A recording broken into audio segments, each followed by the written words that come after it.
कि जिस दिन कांग्रेस के लोगों की तरफ आंख उठा के देख लिया किसी ने तो उसका मोरिया बुला दें। नगर निकाय के चुनाव और पंचायत चुनाव में कोटा से शुरुआत कर दो। ओम बिरला जी को और इस सरकार को उनकी औकात बता दो और इनके मोरिया बुला दो। बोलिए, बुला दोगे मोरिये? बुला दोगे? हाथ खड़े करके बताओ, बुला दोगे? हमारा मेयर क्या चुरा के ले गए? सुपड़ा साफ कर देंगे इनका आने वाले चुनाव में और इस मोदी सरकार से भी निपटने का काम करेंगे। आने वाला समय आपका है। किसान का अगर बर्बादी का मुआवजा सही नहीं दिया तो यही घोड़े और यही मैदान, यही कांग्रेस पार्टी, यही कुंजल, यही कांग्रेस के तमाम नेता हम आएंगे और आपको मोरिया बुलाने का काम करेंगे। ये कोटा की धरती के ऊपर ये जन सैलाब उमड़ा। ये जन सैलाब का आक्रोश ये बता रहा है कि राजस्थान में सरकार नाम की कोई चीज नहीं है। आप समझ सकते हैं कि लाखों की संख्या में इतना जनमानस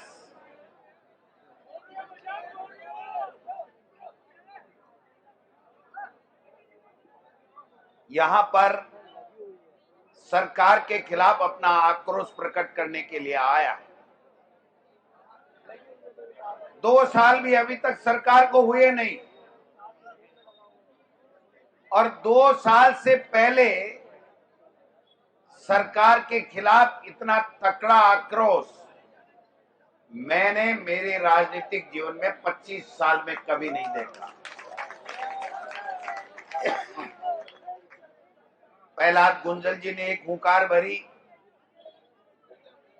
मुझे आकर के कहा कि अध्यक्ष जी हम एक आक्रोश रैली निकालना चाहते हैं। इन्होंने कहा कि किसान पीड़ित है, परेशान है, फसल बर्बाद हो चुकी है, लोगों के घर बेघर लोग हो चुके हैं,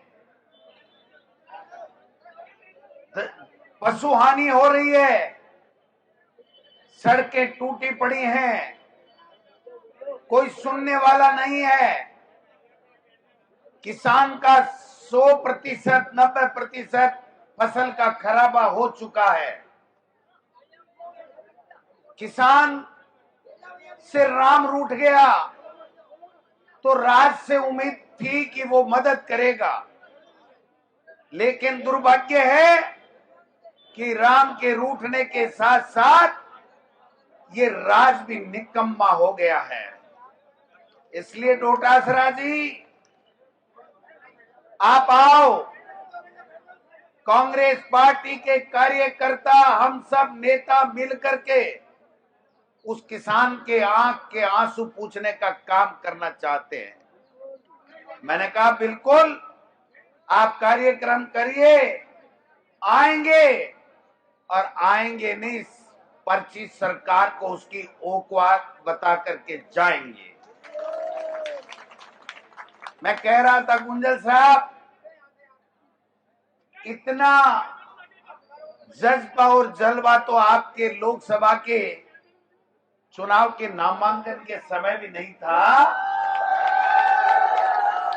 उससे भी बढ़कर के लोगों में आज आक्रोश और सरकार के प्रति, सरकार की तानाशाही के प्रति, सरकार की अनदेखी के प्रति आंख मूंद के घरों पे बैठे हैं।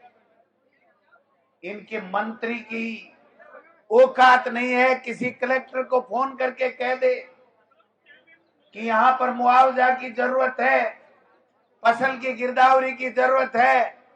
आपने देखा होगा 2 महीने तक कोटा, बूंदी, झालावाड़, पाली, पूरे प्रदेश के आधे से ज्यादा जिले जलमग्न हो गए। बाढ़ आ गई, किसान गरीब पीड़ित होने लग गया। प्रदेश में हाहाकार मच गया।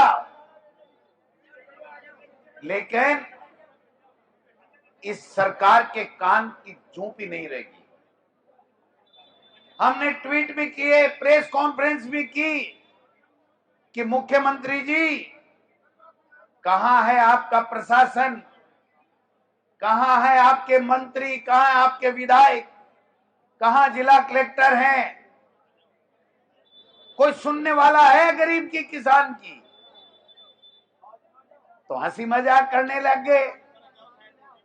और हद तो तब हो गई, मैं कहना चाहता हूं मीडिया के बंधुओं से, जिस दिन अतिवृष्टि हो रही थी, बाढ़ में सैकड़ों लोग खत्म हो चुके थे, मौतें हो गई, उस दिन मुख्यमंत्री 8 घंटे तक पूरे ब्यूरोक्रेसी को लेकर के वीसी करता रहा और ये कहता रहा कि अतिवृष्टि से घबराना मत।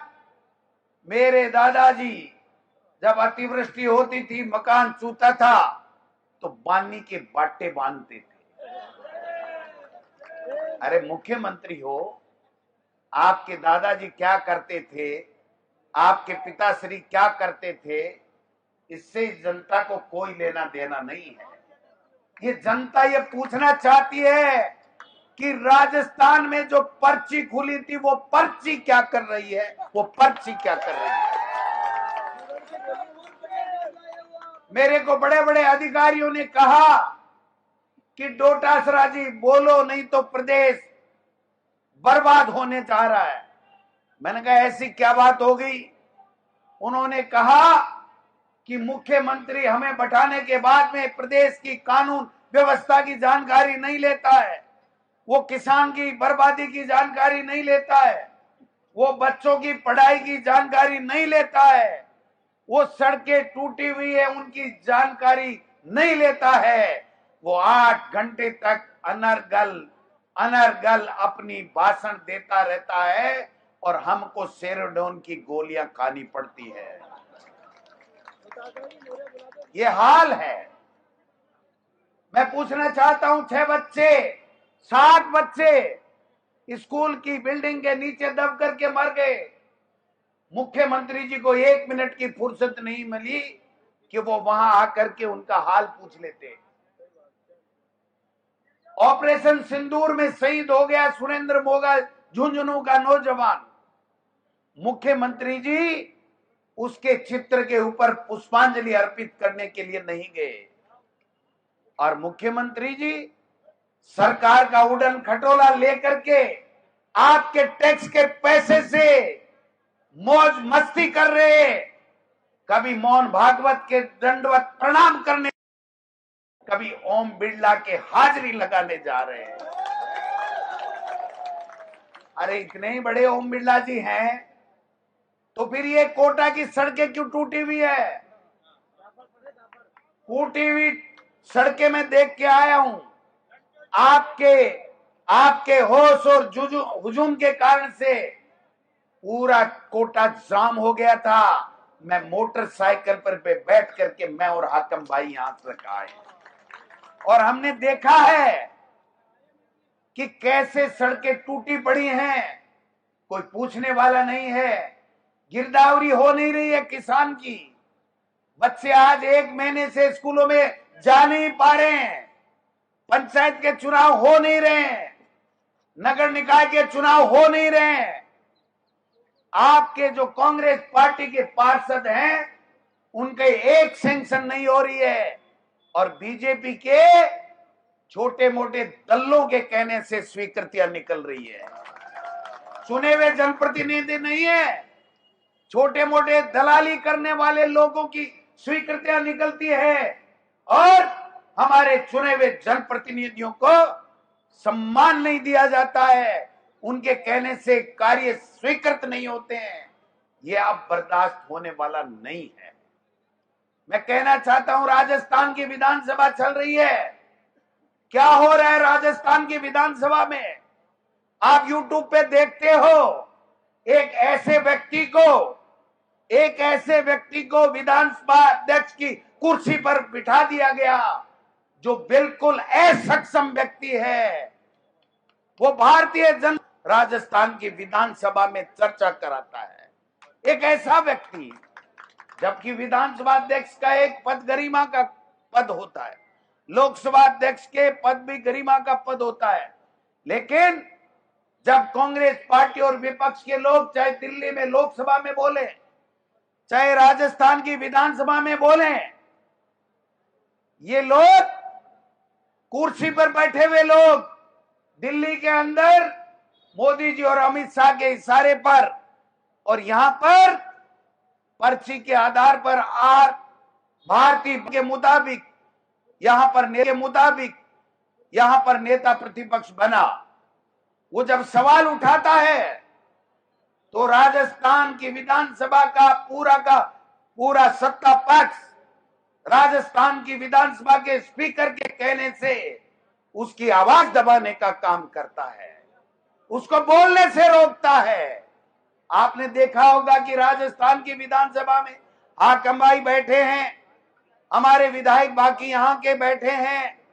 राजस्थान की विधानसभा में ये कहते हैं कि किसान का फसल की गिरदावरी करके उसको मुआवजा कब दोगे, ये उफ नहीं करते हैं। हमारे लोग ये कहते हैं कि पंचायत चुनाव कब कराओगे, ये उफ नहीं करते हैं। हमारे लोग राजस्थान की विधानसभा में कहते हैं कि कानून व्यवस्था नाम की राजस्थान में कोई चीज नहीं है, उसके ऊपर अंकुश कब लगाओगे, तो ये उफ नहीं करते हैं। और जैसे हम उनके काका जी लगते हैं, काका जी के लिए अलग से कैमरे लगाने का काम करते हैं, अलग से कैमरे लगाने का काम करते हैं। क्या देखोगे, जैसे तुम हो वैसे ही हम हैं, जनता ने चुन करके भेजा है, तुम्हारी नाक में नकेल डाल करके लोगों के काम कराएंगे, नाक नकेल। मैंने कहा है कि नए मुख्यमंत्री सक्षम है, नए स्पीकर सक्षम है। राजस्थान की विधानसभा के अंदर जब बजट सत्र आएगा तो स्पीकर के खिलाफ प्रतिपक्ष अविश्वास प्रस्ताव लेकर के आएगा, ये मैं कहना चाहता हूं। और आज कोटा से ये ललकार रैली आपने शुरुआत की है गुंजल साहब, मैंने देख लिया, दम है आप में, कोटा के लोगों में दम है, आप में दम है। ये सीट वोट चोरी से गई है। और हमारे नेता राहुल गांधी जी कह रहे, एक एक का नकाब उतार दूंगा इस मोदी ने, ये जो तीसरी बार सत्ता ली है वो वोट चोरी से ली है, जनता का जनादेश उसके साथ में नहीं है। भाई साहब, आपका छोटा भाई, आपका बेटा, आपका पोता, मैं ये कहना चाहता हूं, पहला जो चुनाव लड़ा वो जुमलों से लड़ा, झूठे वादे करके लड़ा, लोग भ्रमित हो गए, विश्वास कर लिया। दूसरा जब चुनाव लड़ा तो मोदी जी ने और मोदी जी की टीम ने सेना के शौर्य के पीछे छुप करके बालाकोट के नाम से चुनाव जीता। और तीसरा अब की बार जो चुनाव जीता वो जनता के मत से नहीं, वोट चोरी से जीतने का काम किया। अब राहुल गांधी खड़े हो गए, कांग्रेस के लोग खड़े हो गए। मैं मंच पे बैठे हुए मेरे तमाम कांग्रेस के नेताओं से एक आग्रह करना चाहता हूं, छोड़ो तेरा मेरा।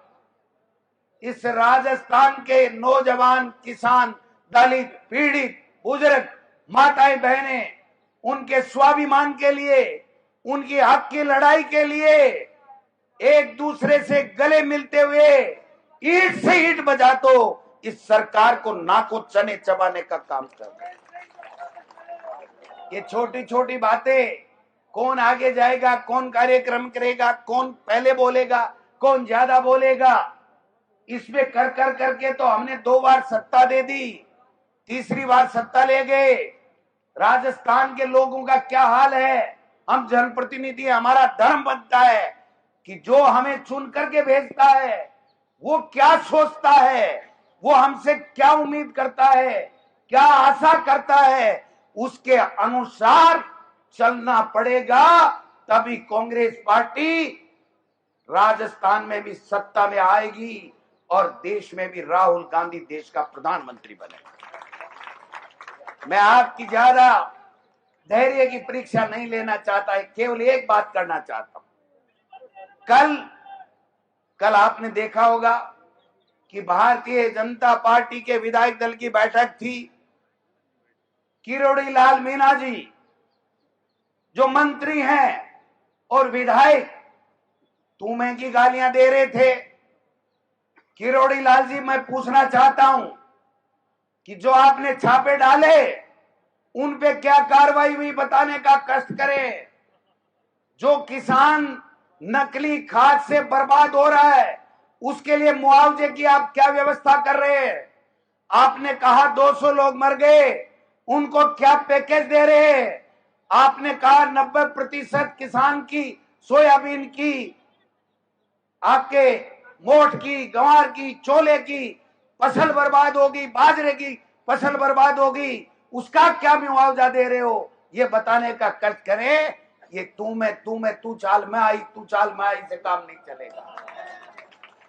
और मुख्यमंत्री तो इतना निठल्ला है कि कल 6 घंटे वासुदेव देवनानी जी के कमरे में बैठा रहा और कहता रहा मजे में हो, मजे में हो, मजे में हो। अरे मजे में आप मजे कर रहे हो, लेकिन किसान परेशान है, खून के आंसू रो रहा है, तुम्हारी पर्ची को रो रहा है कि ये पर्ची कब बदलेगी ये बताओ।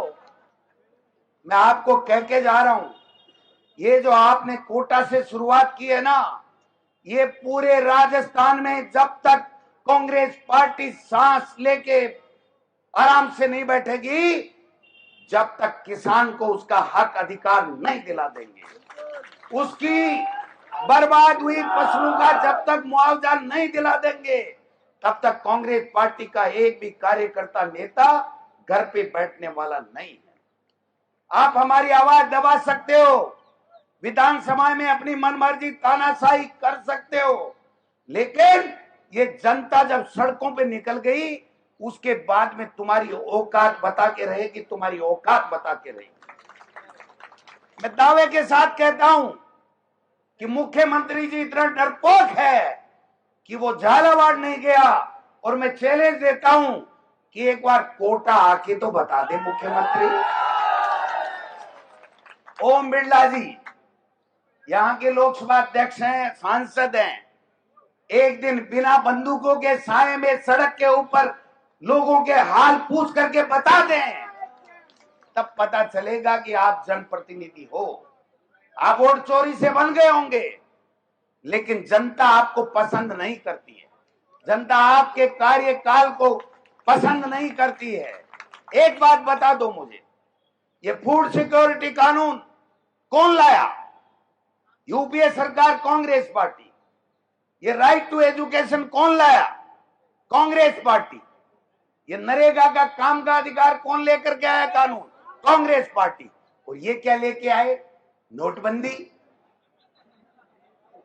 नोटबंदी, वोट चोरी, जीएसटी, विदेशों में घूम रहे हैं। अभी प्रहलाद गुंजल साहब ठीक कह रहे थे, हमारे आस पड़ोस के अंदर पाकिस्तान का क्या हाल है आपने देखा होगा, सेना चला रही है।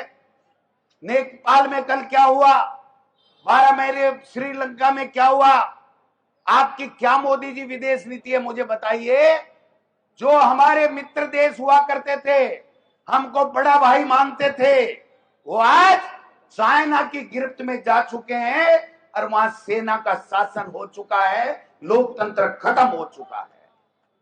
आप क्या यही करना चाहते हो?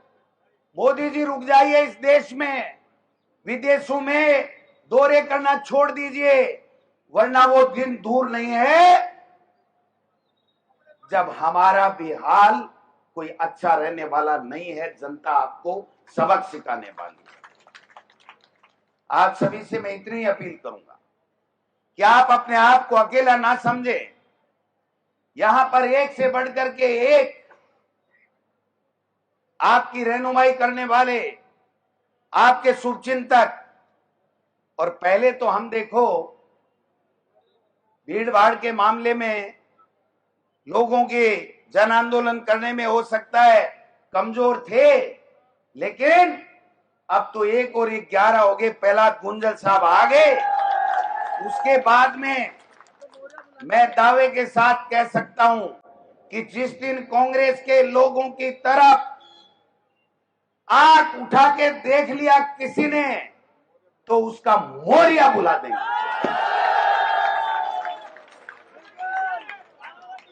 और सुनो मेरी बात, एक बात और कहना चाहता हूं भाई, मैं हाथ जोड़ के निवेदन करना चाहता हूं, नगर निकाय के चुनाव और पंचायत चुनाव में कोटा से शुरुआत कर दो।